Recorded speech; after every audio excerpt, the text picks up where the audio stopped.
Easy object, genuine object, ఈ రెండింటి మధ్యన చాలా పెద్ద తేడా ఉంటుంది. మహిళల్ని ఈజీ ఆబ్జెక్ట్గా ఎంచుకుని దుర్మార్గాలు చేసేవాళ్ళు ఉంటారు. ఇప్పుడు జెన్యూన్ ఆబ్జెక్ట్ అంటే మనల్ని కావాలని హింసించే వాళ్ళని హింసించడం లేదా కంట్రోల్ చేయడం.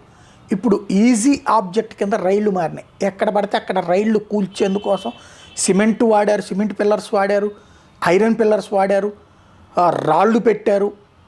దాదాపుగా నేను చేసిన వీడియోల్లోనే గత 3-4 నెలల్లో కనీసం 200-300 కుట్రలు ఇట్లాంటి భగ్నమైనవి ఉన్నాయి, చిరు ప్రమాదాలు జరిగినవి ఉన్నాయి. ఇప్పుడు తాజాగా మరొక సంఘటన చోటు చేసుకుంది. అయితే చిన్నపాటి ప్రమాదంతో ఆగింది. ముంబై దగ్గర ట్రైన్ని యాక్సిడెంట్ చేయడానికి అబ్దుల్ అనేటటువంటి వ్యక్తి ఐరన్ రాడ్ని రైల్వే ట్రాక్ మీదకి వేశారు. అతన్ని అరెస్ట్ చేయడంతో ప్రమాదం తగ్గింది. కాకపోతే చిన్నపాటి ప్రమాదం అయితే చోటు చేసుకుంది. దీన్ని బట్టి రైళ్లని ఏదో ఒక విధంగా, అంటే ఇదివరకైతే బాంబులతోనో లేకపోతే ఆర్డీఎక్స్లతోనో చేసేటటువంటి విధ్వంసాలు ఇప్పుడు చిన్నపాటి వాటితో పెద్ద విధ్వంసం సృష్టించే కుట్రలు అయితే జరుగుతున్నాయి దేశంలో.